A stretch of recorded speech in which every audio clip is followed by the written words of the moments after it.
You're listening to the Staffroom podcast with Chey and Pav. We talk casually yet poignantly about the most relevant topics in teaching today. So come on and chat with us because we love to engage in great conversation.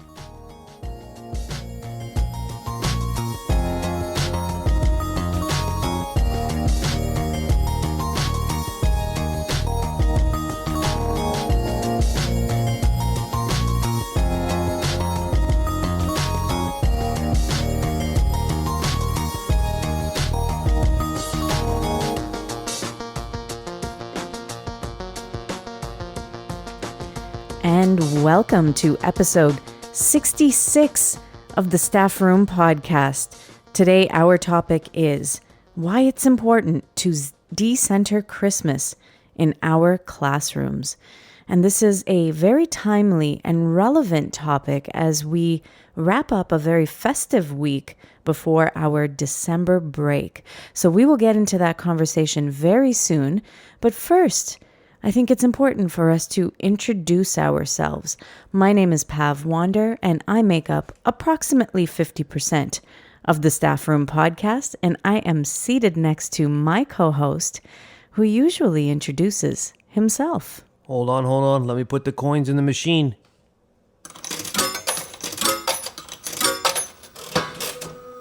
Is it a bird? Is it a plane? No! It's the Staffroom podcast. With Chey and Pav, coming to you live from our kitchen. Yeah. But don't be fooled. This don't sound like it's coming from the kitchen. This is a fancy kitchen. Comes with a lot of equipment. That's stuffed in a milk crate. Keeping it classy. Pav, we got an important episode tonight. We sure do. Really current, really relevant, because you had a really powerful anecdotal story. Because, of course, we've got a couple of topics we're circulating on, we're salivating on. We know we want to talk about imagination, and we know we have a couple of articles we've been reading. We want to dive into them. But the anecdote you shared with me this morning, it guided us today to say, you know what, this is something we're going to talk about, because this story just connected to a bunch of other things. So let's get right into this topic. Why don't you share that anecdote right away, and then we'll start talking about this. The need, the want, the desire, the who, the how of decentralizing Christmas in December. Yes, indeed. Absolutely. And it was a great topic that stemmed out of just our casual conversation, our reflections of the things that happen in our spaces. Since the beginning of the school year, we've had 2 Spirit Weeks. So one was a couple of months ago, and then we just wrapped up a Spirit Week. The first Spirit Week we had was very mild in participation. So there wasn't a lot of kids actually participating in the events of the week. This Spirit Week, however, was very holiday based and very, it was a little bit heavier on the Christmas theme, and it had lots of participation. And, I wouldn't ever bat an eyelash at that, because Christmas is a huge holiday.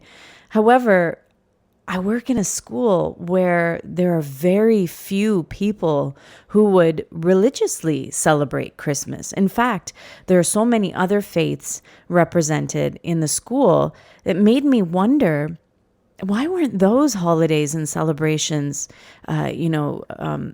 monumentalized in the same fashion as this past week? I mean, there was lots of festivity, and we sort of started thinking about Spirit Week and considering how we could possibly talk about Spirit Week for our topic. But then this idea of Christmas sort of came about, and our students just really celebrating it as if it's something that is very traditional. And so I raised this with my class. I brought it up with them, and I said, I think it's very interesting the amount of participation we had in a Spirit Week that was sort of themed around these holidays. And it wasn't really a Christmas Spirit Week, it was a holiday Spirit Week, but there was a lot of tendency to have Christmas trees and ornaments and things, like mistletoe and things that are generally associated with Christmas, even though they are non-religious markers much of the time, like elves and Santa and, things like that. So we had this great conversation about why we think that is when so few of us actually celebrate Christmas at home. So this anecdote led to Chey, you and myself talking about this topic and how much of Christmas shows up in our holiday celebrations, where maybe some of the celebrations that we should be celebrating because of the number of students in our class that are representations of the faiths of that particular celebration, it's not happening to the same extent. And why is that happening? So it just gave us so much more to think about. It's a great anecdote. And I remember thinking right away when we had this conversation, there's so many layers to this, because the what caught you sort of most, I don't want to say unprepared, off guard, when you're collecting data, is that in a community where Christmas is not the dominating religion that is celebrated, there was an oddity at the normalcy, the excitability that the student population had to engage in these Christmas-like activities. And we started to talk about sort of the normalization of the dominant culture, the hierarchy of religion. And it wasn't that there was a disruption. There wasn't that there was a pushback. For you, the observation was that there was no distinguished pushback, that it didn't jump in. This is your anecdote I'm just commenting on. What struck me as so odd was the theme of, pretty much everything that we've done since the beginning of the year is celebrating your identity. What is our identity? Who are we as people, as individuals? Who are we, in representing our families and the community? And so it just struck me. It struck me as, I'm very conscious of these types of things in class, probably more so than I ever have been in my teaching career.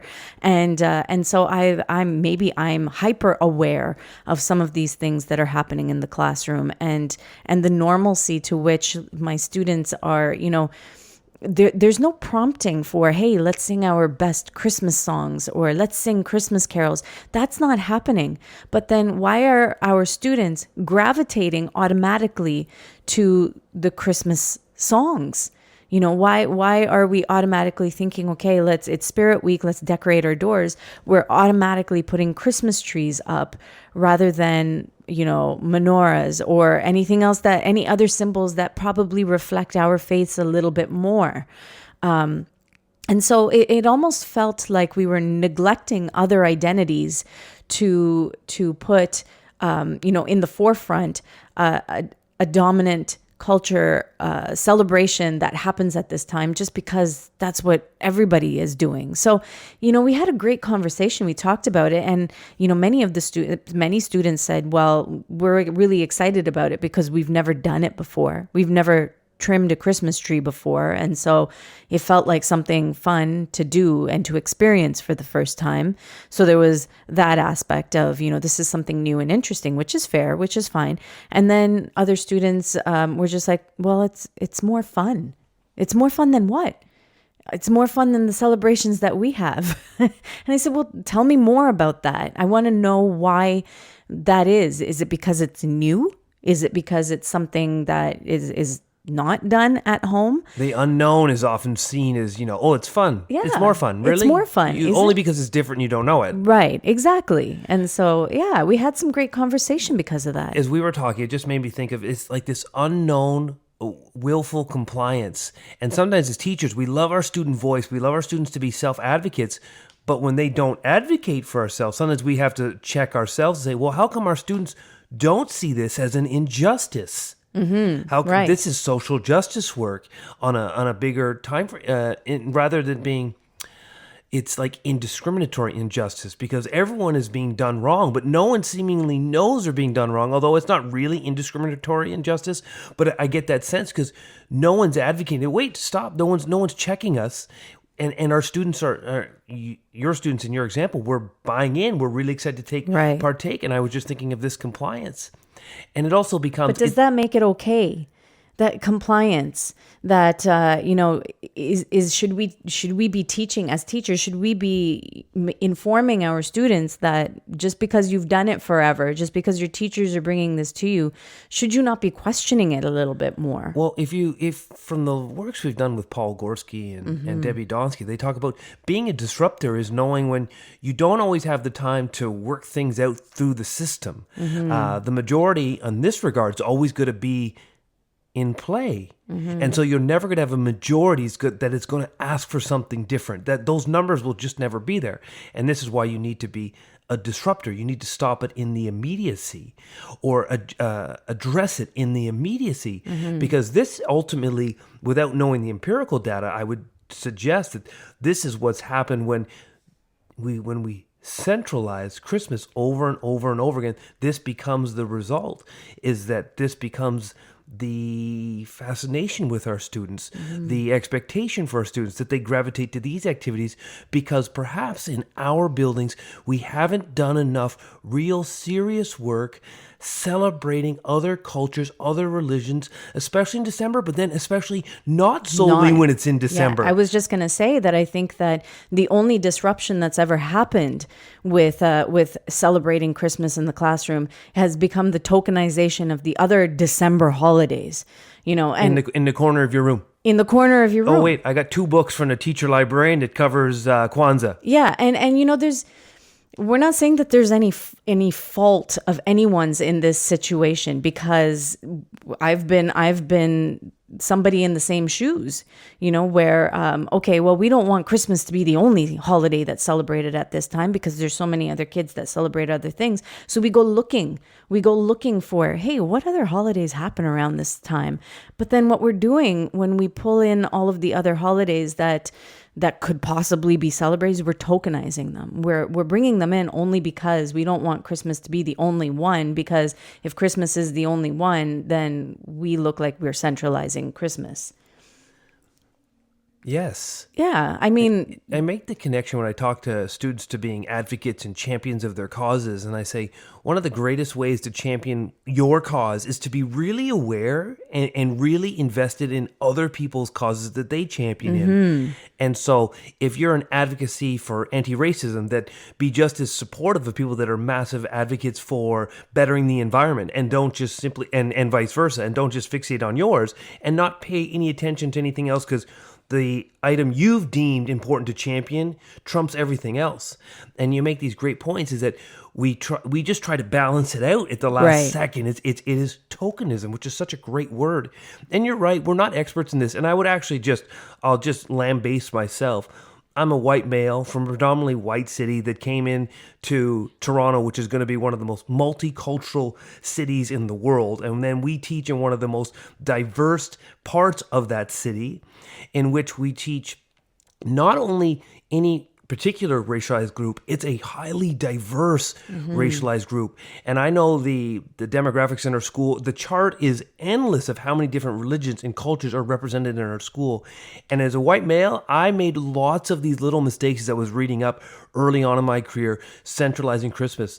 And when I was reading about it, the very nature of our calendar and the holidays in which we give in our school system already centralizes Christmas. We give our 2-week break. We give our Thanksgiving. Yes. The school calendar in and of itself is based on Christian values and norms, and not solely Christian, but the Christmas holidays, etc. It is built entirely around that. So you're already centralizing it. And because we have these holiday dates, it becomes natural to plan activities around these dates simply on the calendar. So we lend ourselves to sort of the Christmas celebrations, the December celebrations, and then just those points you made, that once we have fixated on the Christmas component, when we sort of say, okay, our December holidays, and then we try to incorporate a few more, it really does tokenize it. And then you made a great point early on, is that we want to teach sort of the spirit of Christmas in the same way we want to teach about Kwanzaa as an example, or you're talking about Hanukkah as an example, or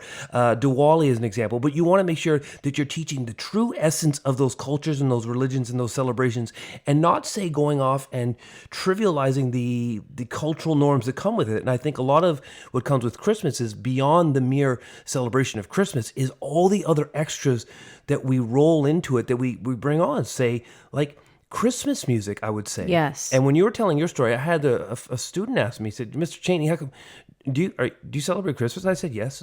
We play a lot of music in the class, Mr. Cheney, but you never play any Christmas music. And we went into conversation because I willfully choose not to. Because if I'm not playing inherently as much Diwali music and have as much passion for it, then I'm not simply going to invest Christmas music in to replace it. Right. I want to make sure that I have that real balance. And if I can't balance it because I don't have the knowledge, one, I want to become more knowledgeable. Yes. But I won't just by default say, well, because I don't know enough, I'm going to do it anyway. Yeah. Yeah, you're right. It reminded me of this great quote I found as we were researching. Quote, "Don't get me wrong. I love Christmas music. I'm not entirely sure why. Maybe it just brings positive memories of winter break and school band concerts and playing in the snow from my youth. For many other non-Christians, though, the prevalence of Christmas music at this time of year is a constant grating reminder of the fact that our traditions and celebrations remain largely invisible." End quote. From 5 ways Christian privilege shows up during the winter holiday season, from 2015 by Miri Bogolowski. That's very interesting, and I can definitely relate. I mean, not to this person who made the quote, Mary, but the other perspective. I also have, and this is a conversation actually that I had with my co-teacher, who happens to be of the same cultural and religious background as myself. And we had a great conversation about this topic that, we grew up, we were born and raised here in Toronto, and we grew up with more memories of Christian celebrations like Christmas than we do of our own cultures. And now we have our own children, and we feel a little bit embarrassed that they don't know as much of our historical and cultural roots as they do of that's around us. And that's something that we may not have given as much thought to growing up, because we were born and raised in Canada. We considered ourselves to be Canadians. We didn't have, we didn't quite belong in our own cultural background because we were born and raised here, and so this is what we connected to. But now that we are adults and we sort of are more aware, and we know about our own cultural backgrounds or religious backgrounds, we've done our own history, soul searching and looking into who we are as people, and being more comfortable with our identity. It's almost like, we feel a little bit ashamed that our children, don't have that same breadth of knowledge. And we were probably, even worse than our own children at the same age. But it's almost like, are we doing our own children a disservice by not explicitly teaching them about our own past and histories? And I know that there are a lot of people who do this a lot better than I do. And I sometimes do feel like, what, I'm not doing a good enough job of making sure that my children are aware. The point being, or what I take from that, is that if you have to explicitly teach it, this inherently is the issue. Yeah. Because the predominant culture, religious culture, celebration doesn't need to be explicitly taught for people to know it, get it, and understand it, because it's everywhere. And I think the key point is that it's everywhere beyond the roots of its traditions and its celebrations. And it's in the music, or the elves in your room, or these symbols of Christmas that aren't necessarily directly tied to the celebration, but just become part of this normalcy. And even to extend past that, even. I had a student ask me today, Miss Wander, how come the earth is millions of years old, but we're only in year 2020? And so we had a great conversation about that. And it was almost like a light bulb moment that went off when she was like, oh, that makes sense. I get it. And it all sort of relates back, Right. And so, and then we talked about how there are different places in the world, different cultures where they don't actually use the same calendar system as we do, and they go by a different year. So yeah, it was a great conversation. Just to go back to your point that there are so many extensions, so many symbols that are used that we don't consider to be Christmas, and they're just ingrained in everything that we do around this time. Sorry, I didn't mean to interrupt. No, it was great because we're having a back and forth conversation, and I'm thinking of our scenarios, and of course ours. I forget quite often how actually unique our teaching experiences are. Yes. Because this is the only teaching experience I've ever known. Mm-hmm. But sometimes I forget how multicultural Toronto is. Yes. And how even in Toronto, how racialized the communities are we teach in. And so when I'm interacting, I'm thinking of other teachers. I would say my growth is not solely because of my growth. My growth is because of my community and my students. Yeah. And I've picked up over the years, and I've learned a great deal about Diwali. And I'm going to say Ramadan because although it's not solely connected to December because it fluctuates, it's not held on by a month, it's an equal celebration that we probably, in I thinking of time, didn't celebrate it as much as it should, depending on what month it happened to run into, which of course Right. just highlights that there is a hierarchy Yeah. of religions. But my growth has really come from such a diverse community. And you were telling those stories, and I was thinking of an event in our school, and we were celebrating Diwali, and it was talking about wearing the proper clothes, your celebratory clothes. And the announcement came, and if you don't have any, just wear something bright. And I don't know now, as a white male, where does that lie? Like, if you're celebrating Diwali, like if you were celebrating the reverse, if you're celebrating Christmas, like, is there even a comparable comment to that where let's get dressed up for Diwali, and if you don't have anything, just wear something bright? And I don't know what that really like. Well, I would think red and green. Wear red and green. But do we ever is there ever a default? Do we ever reach down to such a default? Was my thought. Oh. Like in Christmas, if we're celebrating Christmas, will we ever have to just say something so bland to try to connect? Do we have so little that we can reach to celebrate the culture that we go from wear your saris and your your or just wear something colorful. It's Right. like it's all or it's like a trivial. It's again Yeah. what you were. You're token. So as you were telling your story, I was reminded of that story, and I don't know the answer to it, but it always struck me as a little odd that there's like it's all or then it's nothing. But Right. when I think of Christmas, there's so many different ways we can connect with That's Christmas. right, yeah. And your spirit days, there would never just be or just this. Yeah. Yeah. And I don't have an answer, but then when I think of my place and we think about this conversation, I realize most people that teach, most people that the issues in the room become a little different because they'll be teaching perhaps a very distinct community, and won't have the really rich, diverse community that I have that has really guided my practice, guided my teaching, made me more aware. There's a reason I don't play Christmas music, and it's not because I had an epiphany. It's because I became more responsive to my students. Yeah. And as you know, this great tweet we saw this week from our great friend Tony, no offense, y'all, but the greatest PD is just listening to my students. Yeah. Which is sort of contrast to what you talked about this morning, is your students weren't advocating for themselves, or they Yes. felt normalized, and this is a great point of conversation.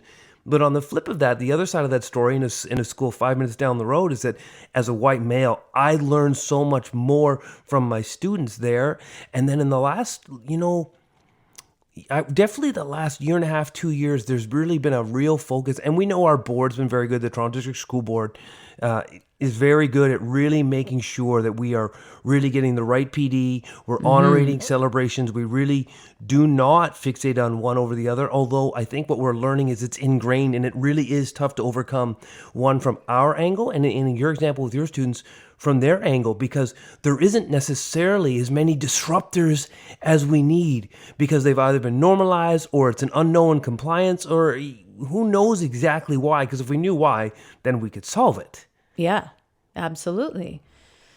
Yeah, it's a lot to think about. I think that we've opened up a lot of questions. We've given ourselves a lot to think about here. This is something that I've been thinking about a lot this entire week. Even the fact that this Spirit Week that was that just culminated today, all of the days were thought of by the students. The principal, the admin team had opened it up to, okay, guys, what do you want to happen this week? What would you like to have for your spirit week? And so you're expecting students, and I don't know if we should be expecting students to come up with things that are more geared towards their own identities. They all said, we want to decorate doors. Okay, great.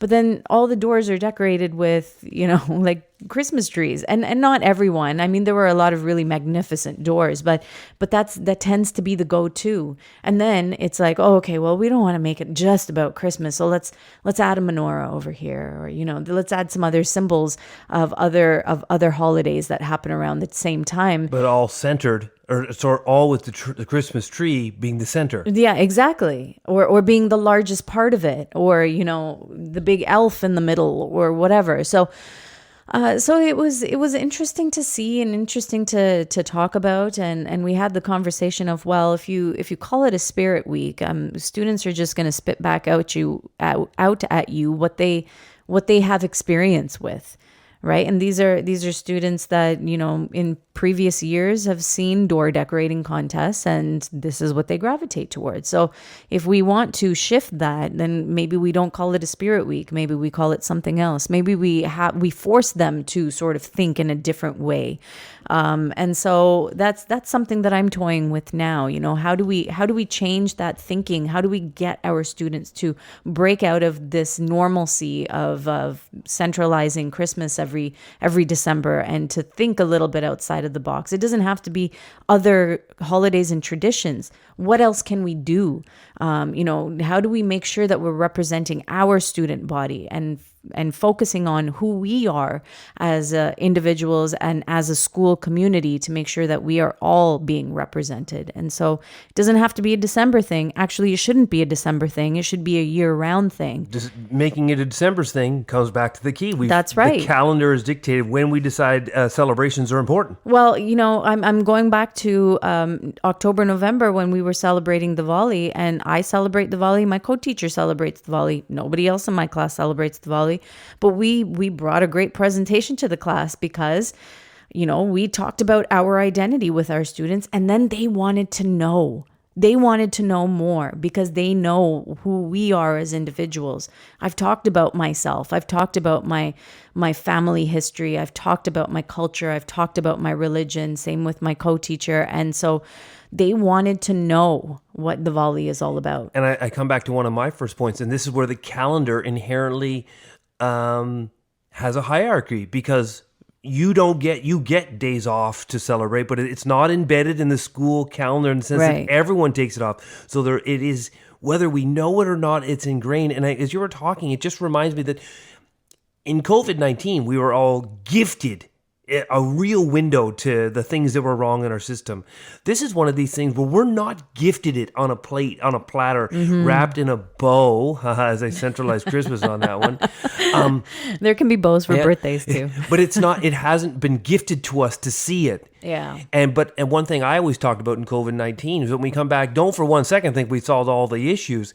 Those issues still exist. We got to make sure we work hard to see it. Yeah. And your anecdotal story really highlights that there's work to do to see it on all fronts. And I would probably state, although I don't know, when my student asked me if we'd play Christmas music or why I didn't, I think they would have been okay with it. I don't think they were asking to be a disruptor about it. Right. They were used to hearing it, and were probably more noticed the fact that I wasn't playing any than that I was playing some. Oh, well, there you go. It's a conversation starter, and it's a place for them to begin their thinking outside the box. I think before we dive into a 3 Enlightened Minutes, in which I have a pretty good anecdote of what our school did for sort of our last week of December. Yeah, and I liked it. I just wanted to bring this all back. This is really what SEL is.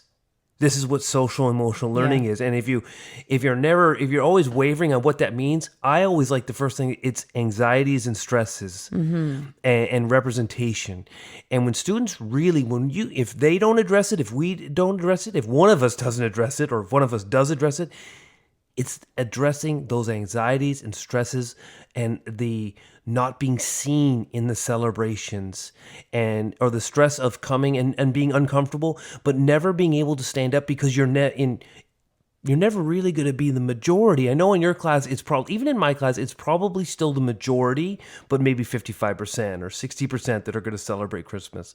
But if you're not that, you're always going to be the minority, which always reminds me to Paul Gorski's that this is why you can't wait for consensus, because you'll never get it, because you'll never have the numbers to make this change. Never will everyone come to your side. This is why the word disruptor has such value in anti-racism, in culturally responsive pedagogy, and in SEL. This really is SEL. It's about tapping into our students' needs and then extending it, because if you don't have students necessarily in your spaces that are celebrating Kwanzaa or Diwali or Ramadan, you still have an obligation to make it just as normal to celebrate those things as others. I think, like, now I'm talking because I don't know. I've never been in a classroom where it hasn't been richly diverse. Right. And sometimes, this is where I was talking earlier, this is where sometimes I get myself mixed up a little bit, because I think everyone has the same environment that I have. Yeah. And then I realize if you're in a different environment, you're going to have different challenges and different obstacles and different blockades, where I could probably say in my space, the biggest blockade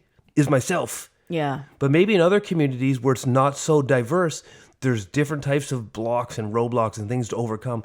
And I just, throw out a few statements, but I don't have an experience. I don't know what that's like.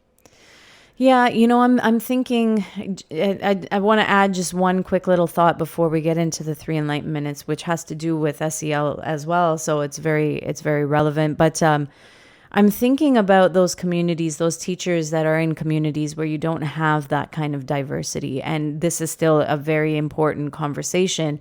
That disruption is still very important, I think, because we don't live in bubbles, right? And I mean, right now we do, but we don't generally live in bubbles. And so we want to make sure that our students are aware and to continue that disruption in the future. And so, why wouldn't you bring it to them? But there's a level of discomfort, right? A discomfort level because there might be pushback. There might be students who just don't connect to the information that you're presenting them. And then it's also very surface level if you can't connect deeper, if you don't have the community to tap into. I mean, we're so lucky because we have the community to tap into. We have just 5 minutes outside of our schools, not even like just footsteps from our schools. We have stores, we have shops that could help us out with bringing the culture and bringing the religion. The deep-rooted culture. That's right. And we have places of worship just within footsteps, and we could reach out at any point in time to get, more information from these community members that could help us out if we didn't have that help, or if we didn't have that knowledge base. But you step into a neighborhood where you don't have that, and it becomes a challenge. So I think that what happens is it just doesn't happen. And because it becomes superficial. It's superficial stuff that we've talked about this before. Is if you're just talking about Kwanzaa and talking about foods that we eat, that's the superficial work. If you're talking about Diwali, you're talking about colorful things we wear. That's the superficial work. That's not the depthness. And then it's not for us to say it's your responsibility to find that depthness. We know that the benefit of our community is that all those rich resources are there, rich connections to your community, understanding the powers of not solely doing a cultural dance, but explaining the why, explaining why it's important. What does it mean? What's the symbolism? Why was this connected to our culture? Why is it so important? Why do we do this at certain points of the day? The richness of which could sometimes be trivialized by maybe watching a cultural dance on a YouTube video as your way of getting the knowledge. That's the surface level work. But we are blessed in that front because the resources are all here and there and willing to connect. Yeah. This has been a good conversation. I don't know if I have any answers, but I know I have an example to share when we come back. And maybe we can wrap up with some swag bag and just some general conclusions of where we feel we want to be, or things we want to at least connect with on a commonality that we can all agree upon on some basics. Yeah. I love that idea, and I'm looking forward to hearing your story, your anecdote. So let's dive into our 3 Enlightened Minutes today. Our guest today is Jennifer Lee Quattrucci, and she is an educator and author from Providence, Rhode Island. And she is going to be talking to us about the importance of social emotional learning in the classroom and why it's so needed right now. So here is Jennifer with her 3 enlightened minutes. All right, Jen, thank you so much for that great 3 enlightened minutes. I always love learning about SEL, and I think it's becoming one of the things that I'm becoming a strongest advocate for in my school, in my building, from just being inspired by all the different people that have great SEL components to give and to share. And I feel that it's becoming one of my passions myself as an educator, and being able to connect it to the anti-racist work and the culturally responsive teaching and bringing it back into curriculum. I think I'm becoming a big advocate of SEL in curriculum. No, it's not just eating a sandwich for a break. No, there's a lot more to SEL. And you're right. I think that the more we are exposed to it, the more we learn about it, the more research we do, the more we are able to tie it in to the other parts of the curriculum and the classroom and our students and ourselves, the greater the importance becomes to make sure that it's being embedded in the curriculum, in our teaching, in our spaces. So definitely a great topic. And thank you, Jen, so much for bringing that to us. All right, and let's get back into our conversation where we had no definitive answers, and that's probably why it's a quality conversation, and maybe even a better than quality conversation, because we don't know the answers yet. We're still thinking we have more questions, Yes. which is always the greatest way to learn, when we just have more questions. And I knew I had this one anecdote I wanted to share, because I know our school has made gains and gains and gains, because I'm not the only one in my school that's on the same journey. And although our school is highly racialized, like 99%, and not just like 99% because everyone says 99%. No, it's 99.4% for 20 straight years. Yes. And probably longer. I just only been there for 20 years. And our staff is highly racialized as well, but not to the same percentage. Right. It's probably 50%? Yeah, probably I think so. 50%. And so many of us have been on this same growth, same path, and many of us are actually around the same age. Our staff is not a very diverse age group. It's got a real pocket of teachers around the same age, my age, that have been going through. And so collectively, our school is becoming much more in tune, much more intentional, lots of learning along the way. I can think back to my own boisterous infatuation with Christmas activities and everything associated with Christmas to lead into this December break, because it was so important for me, because, I was rushing off to Christmas celebration in 3 days, but that's not what everyone's rushing off to in 3 days. And so collectively, our school's done a lot of growth. And it reminded me, because what we did this year to go into our December break, I thought was really quality celebrations of different diverse celebrations connected back into curriculum. So instead of necessarily having a spirit day, our teacher librarian and she and I were talking, how could we embed STEAM and make a STEAM challenge? And so we said, well, wait a second.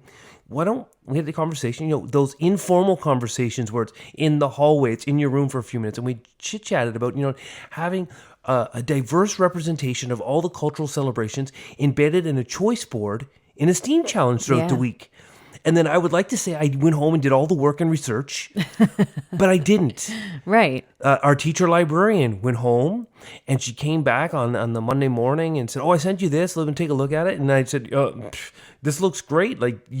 She'd gone home. She'd done all this great research, and she had a choice board of 5 different STEAM activities you could do on Monday, all connected to a STEAM challenge, but related to a different cultured celebration. And maybe some of the surface level items we associate with a cultural celebration, but still equally diverse across the tasks you could pick. It wasn't, say, 4 a task you associate with Christmas and then 1 Kwanzaa task. Right. It was very rich and diverse.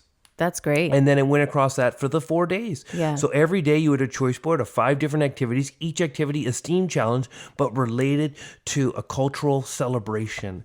And maybe not the most in-depth, but it's a STEAM challenge embedded in curriculum, and it gives great talking points. And I think even beyond that, it's so good to make sure that we're honoring celebrations and diverse cultures and religions, not solely compartmentalized. Let's have a conversation about your cultural celebrations, embedding it always in the culture, in the curriculum and the activities we're doing. Students want to be seen in the work they're doing. This is what SEL and curriculum is.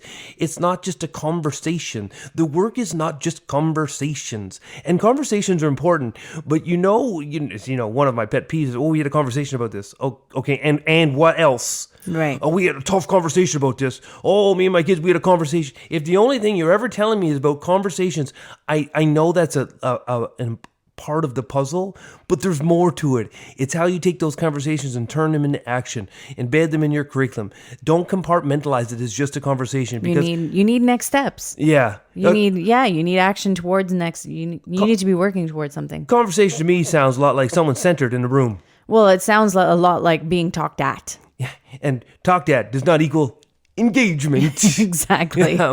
And so I tip my cap to the teacher librarian and teacher librarians in general, because we know in Ontario that is a position that has just been smashed with the reallocation of teachers. And this particular example just reminds you what a great teacher librarian can do for your staff, for your teachers, because they can build these rich learning opportunities. So I was really pleased. I was really happy to have been a little bit part of the planning, but and not part of the execution. But our teacher librarian just devised this really great STEAM challenge every day of the week, 5 different challenges each day. Your class got to choose one, connected different cultures and different celebrations, and it was a fantastic task. I'm thinking about how we could even extend this to sort of help us out with some of the dilemmas that we have right now. And I'm thinking about... Oh, I did that. See how I got you? I did that, everyone. I dropped my phone. No, I tried to ignore it and just pretend it didn't happen. Oh, sorry. Those were my inner thoughts. But I'm thinking about bringing this choice board into our classrooms every month, or some sort of way, because if we want to, stop centralizing December as the holiday month, then we really should be doing something every month. And so we could bring this, maybe not every month, but every other month, or have like 2 days, or have a choice board of 5 activities that students could participate in regards to a celebration. We have heritage months for every single month of the year. And so why wouldn't we have something like this? So I'm thinking about, I knew I wanted to incorporate this into my programming as well as soon as you told me about it, because it is a fantastic idea. But I'm starting to now think about how can we extend this to sort of help us out with decentralizing December as the holiday month. So lots to think about there. So thank you for bringing that to us. Rich conversation, Path. Very much so. Do you have anything else you want to talk about? No, I think we've done a lot of discussion here, and we've raised a lot of questions, and we've opened this up. This could be, something that pushback is normal on things like this. So actually, no. Pushback is normal when people just read the title of the episode and then push back on the title to their predetermined narrative they've already worked out long ago. Oh, sounds like confirmation bias. That's it. I was joking with this with Stephen Hurley. He said, well, what pushback do you get? I said, every pushback I get in an episode is always based solely on the title, with absolutely no one going through the content. And you don't need to go through the content, but if you don't want to go through the content, please spare me your platitudes of pushback. Pushback platitudes. I love it. Because it's not pushback. It's in this particular episode, some episodes we come with definitive conclusions. We have no definitive conclusions in this episode. What we have is a vast experience in a racialized community that has sort of embraced the Christmas spirit and all the sort of the important parts of the celebration, but also some of the trivial ones. And we've had some work to do in raising student voice, sort of making them disruptors, and sort of starting to study why is this. And I think this leads us right into our swag bag. Oh, that was well played.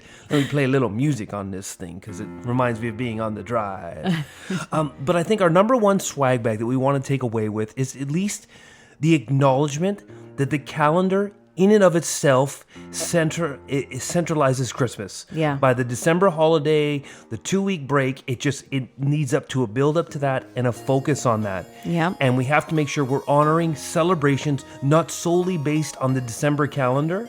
And if we're honoring those celebrations, the extension is no tokenisms. Right. To just wrap it up real quick. Right, just to cover everybody. We want no erasurisms of people's stories and celebrations through the mass over representation of a culture that has is on the top of the hierarchy. That There dominant, is a hierarchy. the dominant story, yeah. You got another swag bag, Pav? You want me to keep this chain going? No, you keep it going. You got that list. Oh boy, that list. I think we want to is as I go through this list, it's just that I talked about that superficial work, in the sense that we want to make sure that when we do talk about celebrations, it's not superficial work. It's not on the edge work. We really want to delve deep into our celebrations. It's not just a few facts, a few images, a dance, a food. We really got to dive deep into our celebrations. And if we're going to champion one, we need to champion them all with the same rigor. I thought that was important swag bag that we could all agree upon. Yes, indeed. I agree. I think that's pretty good for our swag bag, don't you think? You think I got anything else? Yeah, I think you covered everything.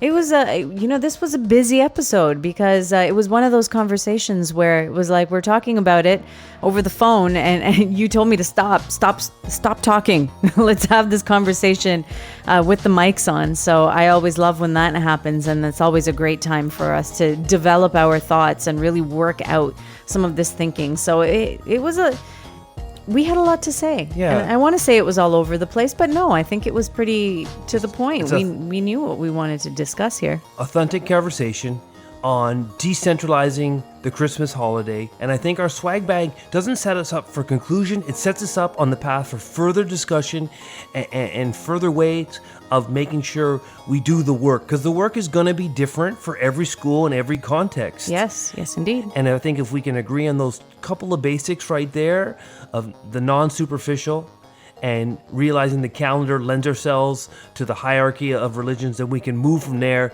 to make the moves we need to make. Yes, indeed. You are absolutely right.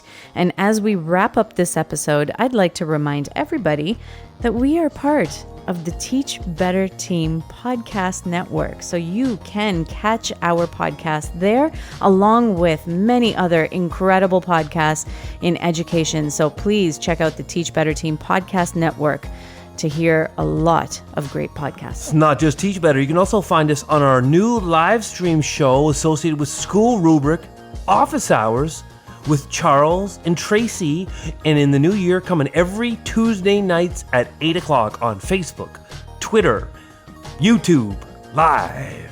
Oh, that's always a lot of fun. And speaking of being live, we are also live every Sunday evening from 8:30 p.m. to 10 p.m. on Voice Ed Radio, where we host our weekly live drive radio show called The Drive on Voice Ed Radio. And of course, we are Codebreaker ambassadors, so if you got a story to tell, a book to write, you can reach out to Codebreaker. And that's our episode for today, episode 66, Why It's Important to Decenter Christmas in Our Classrooms. Thank you for being with us today, and we look forward to catching you on social media and next week on the Staffroom podcast. Good night, everybody, or good morning. Or perhaps it's lunchtime.